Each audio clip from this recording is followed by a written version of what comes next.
ఇదిగో పులి అంటే అదిగో తోక అని సోషల్ మీడియాలో హల్చల్ చేసే రోజులివి. వాస్తవాలు పట్టించుకోకుండానే ప్రచారాలు జరిగిపోతున్నాయి.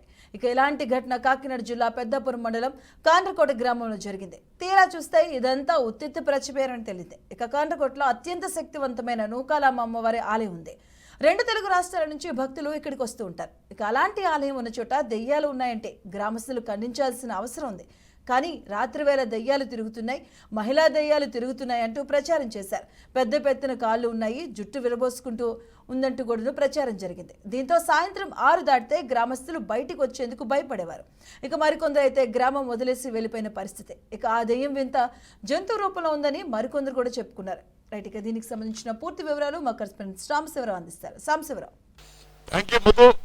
కాకినాడ జిల్లా పెద్దాపురం నియోజకవర్గం కాండ్రకోట, ఇది దయ్యాల కోటగా ప్రసిద్ధిగాంచింది. వాస్తవానికి ఒక వింత జంతువు ఇక్కడ తిరుగుతుంది. అది పూర్తిగా అటవీ ప్రాంతంలో నివసించే జంతువు. అది కొబ్బరి ఆకులు, అదే కొబ్బరి చెట్లు, అరటి గెల్లలు తినేది. అది ఇక్కడ నుంచి ఆర్బీపట్నం జైలేసి వెళ్ళి చనిపోయింది. దాన్ని చూసి కొంతమంది కావాలని దయ్యాన్ని క్రియేట్ చేశారు. ఇక కొన్ని మీడియా సంస్థలు, సోషల్ మీడియా అయితే దయ్యాన్ని మేము చూసాం అంటూ చెప్పడం జరిగింది. మొత్తం మీద జన విజ్ఞాన వేదిక, రెవెన్యూ, పోలీసులు అధికారులు రంగంలోకి దిగారు.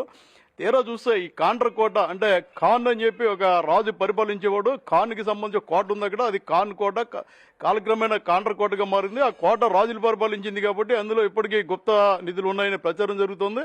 దాన్ని చేర్చే శివాలయం, కాలువ ఉంది. కొంతమంది వ్యక్తులు అక్కడ కోటలోకి వెళ్ళినప్పుడు వాళ్ళకి బంగారు నాణ్యాలు దొరికేవి. దృష్టిలో పెట్టుకుని ఈ కోట పక్కనే శివాలయం కట్టారు కాబట్టి శివాలయాన్ని కూల్చివేస్తే గుప్త నిధులు వస్తాయన్న కారణంతోనే ఈ దెయ్యాన్ని ప్రచారంలోకి తీసుకొచ్చారన్న ఆరోపణలు పెద్ద ఎత్తున వినబడుతున్నాయి. దీంతో కొంతమంది దీన్ని తీవ్రంగా ఖండిస్తున్నారు. వాస్తవానికి గ్రామంలో అత్యంత మహిమాన్వితురాలైన నూకాలమ్మ వారి టెంపుల్ ఉంది.